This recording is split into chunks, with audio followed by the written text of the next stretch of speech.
Bonjour à tous, bienvenue sur Coffee Bean, je m'appelle Ben et je suis là pour démystifier l'univers du café. Aujourd'hui, je vais vous apprendre à sélectionner votre café pour éviter d'acheter des kilos et des kilos de grains pour au final devoir les jeter parce que ça ne colle pas à vos goûts, ça ne va pas avec votre méthode d'extraction, etc., etc. Moi, je vous donne juste des trucs qui me servent tous les jours quand je veux sélectionner mon paquet de café. Donc, il y en a qui vont faire ça en boutique, il y en a qui vont faire ça sur internet, il y en a qui vont faire ça au supermarché, ça dépend un petit peu de ce qu'on a autour de chez soi. Moi, je vais vous expliquer comment mes critères de sélection pour avoir un café que j'aime à quasiment 100%. La première chose que je regarde quand je veux sélectionner un café, c'est son origine. En fonction de la région dans laquelle est cultivé le café, on va avoir différents profils. Typiquement, on parle beaucoup des cafés d'Éthiopie qui sont un des plus gros producteurs mondiaux de café. Ils vont avoir des notes qui vont être un peu plus florales et un peu plus fruitées versus typiquement l'Amérique du Sud où là on va avoir quelque chose de beaucoup plus chocolaté avec des notes de noisettes par exemple. Ensuite, ce qu'il faut savoir, c'est qu'en fonction de l'altitude, les cafés vont être différents. J'avais parlé dans une ancienne vidéo de Arabica versus Robusta. Les deux ne poussent pas du tout à la même altitude. Et en fait, ce qu'il faut savoir, c'est qu'au-dessus de 1200 mètres à peu près, le café a des notes un peu plus complexes. Et ce qu'il faut savoir aussi, c'est que ce que j'avais dit, c'est que les Arabica ont des tendances un peu plus acidulées. Donc l'altitude joue beaucoup en fonction de l'acidité, de l'amertume, de ce que vous voulez avoir, et encore une fois, ce que j'ai vécu, Arabica ou Robusta. Justement, le deuxième critère de sélection, c'est la variété du grain. Qu'est-ce que vous voulez? 100% Arabica ou un mix Arabica-Robusta, un blend d'Arabica, un blend de Arabica plus Robusta mélangé avec différentes notes, etc. etc. Pour vous donner un ordre d'idée, le café sur lequel je tournais avant, c'était un mix Arabica Robusta qui venait du Pérou. Donc c'était quelque chose qui était très crémeux avec un corps qui était très présent et des fortes notes de chocolat. Là, aujourd'hui, je tourne sur un café qui vient du Pérou, 100% Pérou, donc en fait c'est à peu près, c'est la même région, sauf que celui-là c'est un 100% Arabica. Et ce qui est intéressant, c'est que j'ai certes beaucoup moins de corps et beaucoup moins de créma que celui d'avant, parce que forcément, si j'ai pas de robusta, je peux pas avoir cette texture-là. Par contre, les notes de noisette ressortent beaucoup plus. Et en fait, ce qui est sympa quand vous prenez des singles origines, c'est que ça vous permet vraiment de voir toute la typicité de chaque région, de chaque grain, de chaque ferme, de chaque méthode de lavage, chaque méthode de torréfaction, etc. etc. Donc l'autre était un peu plus rond et beaucoup plus de créma. Celui-là est beaucoup plus intéressant à boire. Je referai une vidéo après sur justement un petit peu comment on choisit en fonction de ce que vous voulez, comment sélectionner ses grains, comment sélectionner son torréfacteur. Ça sera l'objet d'une future vidéo. Troisième méthode, c'est la méthode de traitement. Donc en fait, ce qu'il faut savoir, c'est que souvent, vous le voyez, vous avez la méthode de séchage. Donc c'est soit naturel ou sec. Donc en fait, ça veut dire que les grains sont séchés avec la pulpe du fruit. Ce qui va en général donner des cafés un peu plus fruités et un peu plus complexes. Alors que quand on parle de café lavé ou café humide, la pulpe est retirée avant le séchage. Donc ça va donner des cafés qui vont être un peu plus lisibles en goût. Moi, ce que j'appelle ça des cafés clairs en fait, parce que du coup, les notes vont ressortir clairement, donc c'est très facile un petit peu de faire ressortir les saveurs. C'est un peu comme le vin, si vous voulez. Autre chose qui est hyper importante quand vous voulez sélectionner votre café, c'est le niveau de torréfaction. Aujourd'hui, grâce au café de spécialité ou à cause du café de spécialité, ça dépend encore une fois comment vous aimez votre café, on a de plus en plus de torréfaction dite claire. Pourquoi la torréfaction claire prend le pas un petit peu sur les autres? Parce qu'en fait, du coup, ça permet de mieux respecter le grain, entre guillemets, et du coup de mieux faire ressortir tout ce qui fait le bénéfice d'une ferme, d'une plantation et de toute la méthode que j'avais expliqué lors de l'épisode sur le café de spécialité. Pardon. Donc, les torréfactions claires vont mettre en avant les arômes plutôt de fruits et de fleurs et vont être aussi plus acidulés. À l'inverse, les torréfactions foncées vont faire ressortir plutôt les notes de chocolat, de caramel, parfois un petit peu goût fumé. beaucoup moins d'acidité, mais par contre plus d'amertume. Donc typiquement, si vous devez retenir, café torréfaction claire, café de spécialité, café torréfaction foncé, c'est plutôt café italien.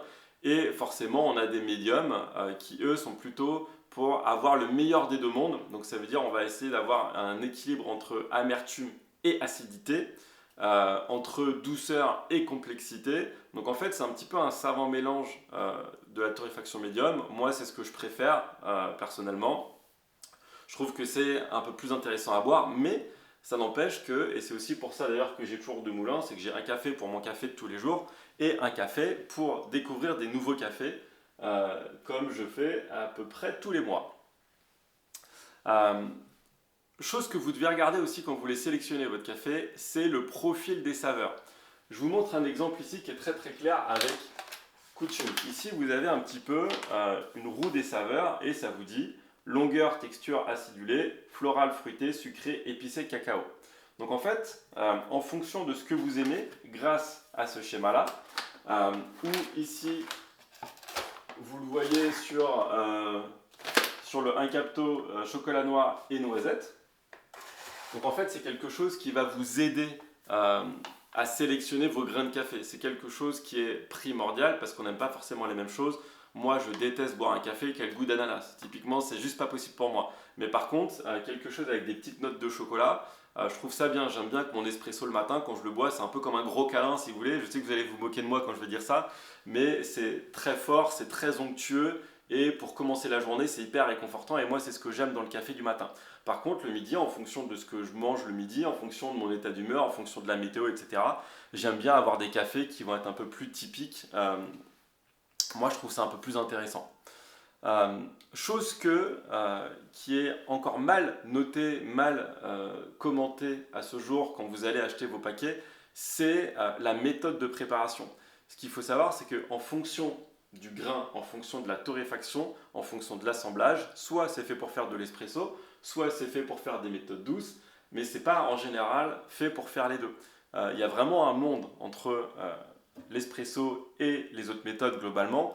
Méthode douce, espresso, encore plus. Et c'est vrai que si vous voulez faire un espresso avec un café qui n'est pas du tout fait pour, ça ne va pas le faire et inversement. Donc regardez quand vous achetez votre paquet, typiquement si vous allez sur le site de Terre de Café, eux c'est bien écrit ce que vous voulez en termes de préparation et vous achetez votre grain en conséquence. Donc ça c'est plutôt bien. Ensuite vous avez la fraîcheur, très important la fraîcheur. Il faut toujours avoir, quand vous achetez un paquet, c'est pour ça que du coup aller en boutique c'est beaucoup mieux que sur internet parce que sur internet vous pouvez avoir des paquets qui ont été torréfiés depuis très très très longtemps. Quand vous achetez votre paquet en boutique, il vous dit typiquement la date de torréfaction et la date, alors c'est pas vraiment une date de péremption, c'est plutôt une date limite pour avoir toute la fraîcheur, tous les arômes, tous les bénéfices de ce café-là. Après, plus la date de torréfaction est avancée, plus du coup on perd un petit peu ce qui fait les richesses de ces cafés. Donc préférez des dates de torréfaction entre 7 et 21 jours. Et autre chose aussi, j'en reparlerai dans l'autre vidéo, mais prenez des cafés qui sont bien emballés. Si vous voyez des paquets craft qui sont fermés avec des petites tiges en métal, là, oubliez, ça ne sert à rien. Le temps que vous arrivez chez vous, c'est juste pas possible. Donc, si vous n'avez pas de date de torréfaction, n'achetez pas. Si vous l'avez, regardez un petit peu avant. Et moi, ce que je vous conseille, c'est que si jamais vous l'achetez sur Internet et vous voyez que la date de torréfaction, elle est passée depuis 3 mois, essayez de l'appeler pour avoir des cafés qui sont un peu plus torréfiés, mais au moins, ça vous donnera un petit peu du niveau de sérieux de la maison dans laquelle vous l'achetez. Et enfin,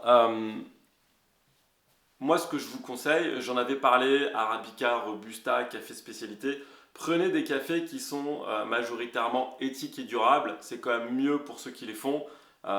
Moi, je trouve que tout bon travail mérite du respect. Et c'est vrai que le café de spécialité amène vraiment des petits agriculteurs. Ça se mérite, ça se respecte. Ça se paye aussi, forcément. Le café est plus cher. On ne peut pas forcément tous acheter du café de spécialité. Mais n'empêche que quand vous pouvez, prenez du café éthique et durable. Moi, je trouve ça intéressant. Dernier point avant de vous quitter, j'ai découvert ça. Alors, je précise, je ne suis pas payé par eux et j'ai dû le payer.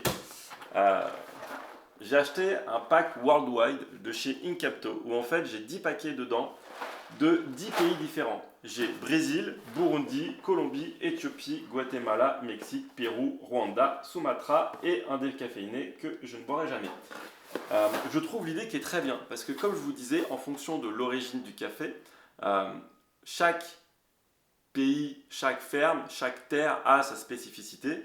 Et quand vous ne savez pas trop par où commencer, vous pouvez prendre ce genre de coffret. Comme ça, du coup, ça vous verra un large spectre de tout ce qui peut exister en termes de café et vous permettra de rapidement trouver une région, un pays, une typicité qui vous convient plutôt que d'acheter 14 000 paquets de café et au final d'en jeter 12 000 sur les 14 000. Voilà, j'espère que ça vous a plu. À bientôt pour des prochaines vidéos. Ciao!